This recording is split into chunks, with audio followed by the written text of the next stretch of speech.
সুপ্রিয় দর্শক, আসসালামু আলাইকুম। চ্যানেলস ডিজিটাল থেকে আপনাদেরকে শুভেচ্ছা জানাচ্ছি। আমি মোহাম্মদ সাইফুল ইসলাম। আমি এই মুহূর্তে দাঁড়িয়ে আছি শরীয়তপুরের সখীপুর থানার যে ঐতিহ্যবাহী যে সখীপুর বাজারটি আছে সেই বাজারে। আপনারা দেখতে পাচ্ছেন ইতিমধ্যে এই পিছনে সকাল 9টায় 9:30টায় একটি মানববন্ধনের ডাক দেওয়া হয়েছে। সেটি হচ্ছে গত বছর একটি চ্যানেলস টেলিভিশনে নিউজ প্রচারিত হয়েছিল যে অপ্রকল্পিতভাবে সুইচ গেট তৈরি করায় কৃষকদের গলার কাটা হয়ে দাঁড়িয়েছে। সেই কৃষকদের এখানে আমি একটু বলে রাখি আপনাদেরকে, এই কাশিমপুর থেকে কাশিমপুর, আশিনগর এবং সখীপুরে এই তিনটি ইউনিয়নের মাঝখানে যে সুইচ গেটগুলি তৈরি করা হয়েছিল সেখানে প্রায় 1000 একর জমি, সেই 1000 একর জমি 3 ফসলি জমি থেকে 1 ফসলি জমিতে পরিণত হয়েছে। আজকে যারা মানববন্ধনের ডাক দিয়েছেন এই সখীপুরের বাজারে হাজার হাজার কৃষক জনতা এবং এখানকার স্থানীয়রা এবং এই সখীপুরের যে বাজারে যারা অবস্থিত আছে তারা, আমরা তাদের সাথে কথা বলবো। আসলে এই যে মানববন্ধন ডাক দিয়েছেন সেটার কারণটা কি? এই খাটার অপরিকল্পিত বাঁধ যে দিয়েছে, বাঁধ দিয়ে সেটা আমাদের প্রাকৃতিক জীববৈচিত্র্য, জনস্বাস্থ্য হতে শুরু করে যোগাযোগ সার্বিক ব্যাপারে আমাদের ক্ষতিগ্রস্ত করেছে। এই সখীপুরের টোটাল সখীপুরটা এর জন্য আমরা অনেক পিছিয়ে গেছি। আমরা আশা করি যথাযথ কর্তৃপক্ষ আমাদের এই হাজার হাজার লোকের যে মানববন্ধন থেকে অবশ্যই আমাদের এই মরণ ফাঁদ সুলুজ গেটের জন্য অবশ্যই তারা অপসারণ করে। দাবি সখীপুরের বাজারের ব্যবসায়ীবৃন্দের দাবি, কৃষকের দাবি। আপনারা হয়তো দেখেছেন এই খালে বড় বড় ট্রলার কৃষিপণ্য মাল নিয়ে এই বড় বড় ট্রলার এই সখীপুর বাজারে আসতো, ব্যবসা করত। এই অপরিকল্পিত সুইচ গেটের কারণে এখন সেই ট্রলার গুলো আসতে পারছে না, কৃষক তার কৃষিজাত পণ্য উৎপাদন করতে পারছে না। এই খালে আমাদের যে দেশীয় মাছ ছিল সেই মাছ এখন আমরা পাচ্ছি না। অনেকের জীবিকা নির্বাহী হতো এই মাছ ধরে, আমরা সেটা এখন পাচ্ছি না। তাই আমাদের সকলের পক্ষ থেকে দাবি এই অপরিকল্পিত সুইচ গেট যেন অপসারণ করা হয়।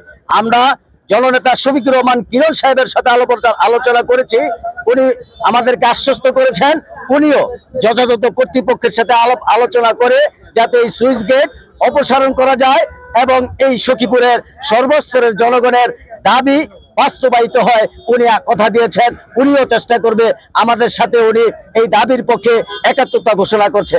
আছে কৃষকদের জীবনযাপন যাতে স্বাভাবিকভাবে চলতে পারে, এই জলাবদ্ধতার সৃষ্টি হয়, জলাবদ্ধতা যাতে অপসারিত হয় এবং এই যে সকল আশেপাশে বাজারগুলি আছে সেগুলি যাতে মালামাল পরিবহনের ক্ষেত্রে সুষ্ঠু ব্যবস্থাপনার কার্যক্রম গ্রহণ করা হয়, সেটা আমরা আশা করি এই প্রশাসন প্লাস দলীয় নেতাকর্মী যারা আছে বা স্থানীয় যারা আছে তাদের সুবিধার্থে এটা করা হয়।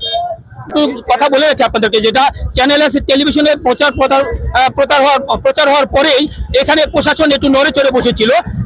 প্রশাসন উদ্যোগ নিয়েছিল আমাদের জানা মতে যে সুইচ গেটটি অপারেশন করা হবে। কোন অদৃশ্য কারণে এই প্রশাসনের এই সুইচ গেটটি অপারেশন করতে পারেনি সেই ব্যাপারটা এখনো আমরা বোধগম্য। আমরা আরেকজনের সাথে কথা বলতে চাই।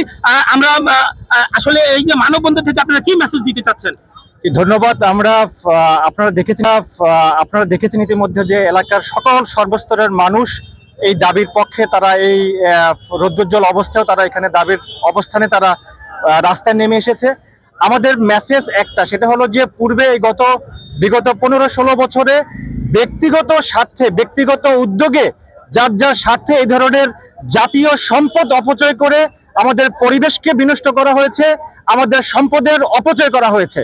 সুতরাং সখীপুর থানার প্রত্যেকটা ইউনিয়নের এ ধরনের অবৈধ স্থাপনা, অবৈধ স্লুইস গেট এবং অবৈধভাবে যে পরিবেশকে বাধাগ্রস্ত করা হয়েছে সেই বাধাগুলো দূর করে দিয়ে সামাজিক এবং পরিবেশ সুরক্ষার লক্ষ্যে আমরা আমাদের এখানের স্থানীয় প্রশাসন এবং আমাদের সম্মানিত ডিসি মহোদয়ের কাছে আমরা অনুরোধ জানাবো যে একটি সমীক্ষা করে এবং একটা পরীক্ষা করে যত ধরনের এই ধরনের স্লুইস গেটগুলো দিয়ে পরিবেশকে বিনষ্ট করা হয়েছে সেগুলো অতি দ্রুত অপসারণ করুন এবং অপসারণ করে আমাদের পরিবেশ, নদীর প্রবাহ সেগুলো আপনারা বজায় রাখুন। ইতিমধ্যে বাংলাদেশের এই প্রধান উপদেষ্টা সাহেব চায়নার সাথে 50 বছরের একটি নদী সুরক্ষার তারা চুক্তি করেছেন।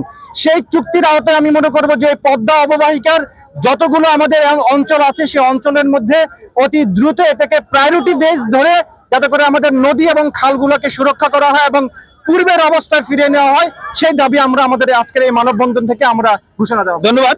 আমরা একটু কথা বলে রাখি, এখানে আজকে যারা মানববন্ধন করেছেন স্থানীয় ব্যবসায়ী, কৃষক এবং জনতা, তারা যেটা দাবি জানিয়েছেন যে আগামী 1 মাসের ভিতরে যদি এই সুইচ গেটগুলি যদি অপারেশন না করে তাহলে পরবর্তী কঠোর পদক্ষেপ নিয়ে বাধ্য থাকিবে। এখানকার এই মানববন্ধন থেকে এটাই সর্বশেষ message. Mohammad Saiful Islam, channel S, Shariatpur.